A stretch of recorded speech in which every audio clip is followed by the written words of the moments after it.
धर्म के बांधल ई जगह, यह संसार के लोग धर्म के रस्सी में बंधा हुआ है और यही विधि आवे जाए। कहते हैं यही विधि जो है वो आता है और जाता है। आने जाने से क्या तात्पर्य है? जन्मता है और मरता है। इस भ्रम से छुड़ाने वाला कोई नहीं। आज तक के इतिहास में जितना ग्रंथ लिखा गया है, चाहे वह वेद हो, पुराण हो, बाइबिल हो, रामायण हो, महाभारत हो, कोई भी किताब हो, वह मनुष्य के लिए नहीं लिखा। ये आप लोग जो यहां बैठे हो ना, इसमें से एक आदमी के लिए नहीं लिखा है। एक आदमी के लिए नहीं लिखा। आपकी बात उसमें है ही नहीं। आपकी बात नहीं है, तब है किसकी बात?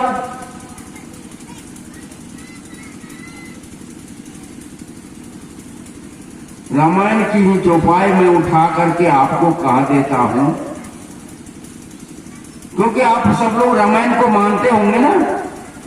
नहीं मानते हैं? मानते हैं।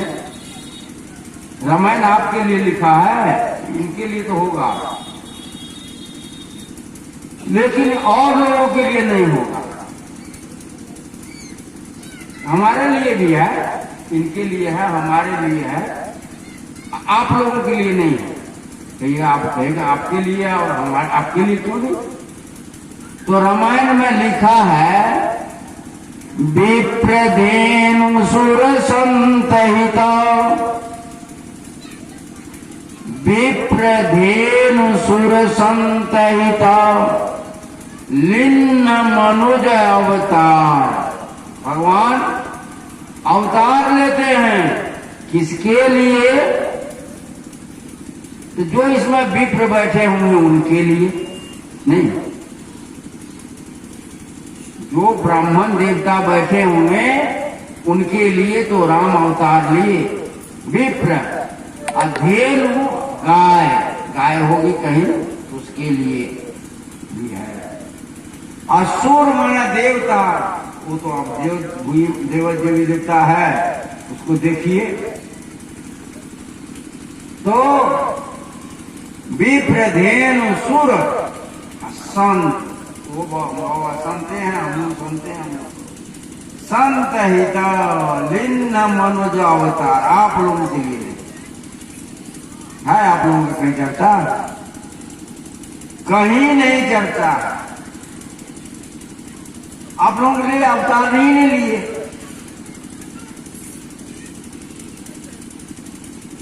कबीर साहब ने कहा ब्राह्मण किन्नो वेद पुराना,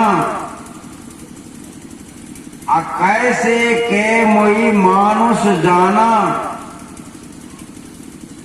ये ब्राह्मण लोग वेद पुराण बनाया, जो महात्मा लोग सब वेद पुराण बनाया। किस लिए बनाया?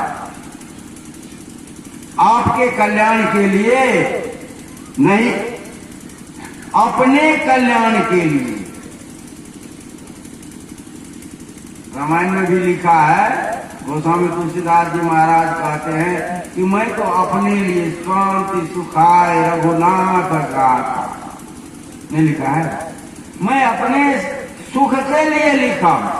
इसी तरह से जितने भी ग्रंथ लिखा गया है वह आपके लिए नहीं लिखा गया है, वह सब अपने लिए लिखा गया है। वह कुछ समुदाय के लोग के लिए लिखा गया है, कुछ व्यक्ति विशेष के लिए लिखा गया है। तब आपके लिए आपका है प्रश्न उठेगा कि आपके लिए कोई लिखने वाला धरती पर हुआ कि नहीं हुआ है? उसको आप पहचानते तो हैं, लेकिन मानते नहीं हैं। पहचानते हैं, मानते नहीं हैं। भीतर भीतर जानते हैं लेकिन अंदर से डरते भी हैं। आपके लिए भी एक आदमी हुआ है जो लिखा तो नहीं है, बोला है। बाद में लोग उनको लिख दिया है लेकिन बोला है। मसी कागज छुओ नहीं, कलम गहो नहीं हाथ, आदि अंत की वारता, कबीर मुखई जनाई बात।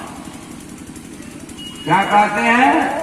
मसी कागज छुओ नहीं, क्योंकि कलम और दवात से तो लिखा नहीं, छुआ ही नहीं लिखा। मसी कागज छुओ नहीं, कलम गहो नहीं हाथ, हाथ में कलम लिख करके जैसे गोस्वामी लिखे और ऋषि मुनि लिखे किताब, वैसे कबीर साहब ने नहीं लिखा। कहा कलम गहो नहीं हाथ, लेकिन कहा क्या आदि और अंत। आदि अर्थात जब से यह सृष्टि शुरू हुई, अंत जब तक यह अंत होगा। आदि अंत की वारता जो बातें हैं, कबीर मुखई जनाई बात, हम मुख से ही सबको कहता है। वह ग्रंथ है कबीर वाणी। कबीर साहब की जो वाणी है वह मानव मात्र के लिए है। मानव मात्र के लिए उद्धार करने वाली वाणी यदि कोई है तो कबीर वाणी है। वह बीजक है। हरेक आदमी को बीजक अपने घर में रखना चाहिए, हरेक आदमी को। यदि इस धरती पर 4 लोग को छोड़ दीजिए, 4 में से तो 2 तो लोग होगा, विप्र और संत। धेनु तो गाय है, उसको तो किताब की जरूरत नहीं है। असुर माने देवता लोग का आता पता नहीं है, तो 2 ठो को तो आता पता है नहीं। एगो तो पशु है, एगो काते पता नहीं है। इसमें से 2 ठो बचा, एगो संत बचा, एगो विप्र बचा, उसके लिए तो है। लेकिन शेष लोग जो है उस सब वो कबीर साहब जो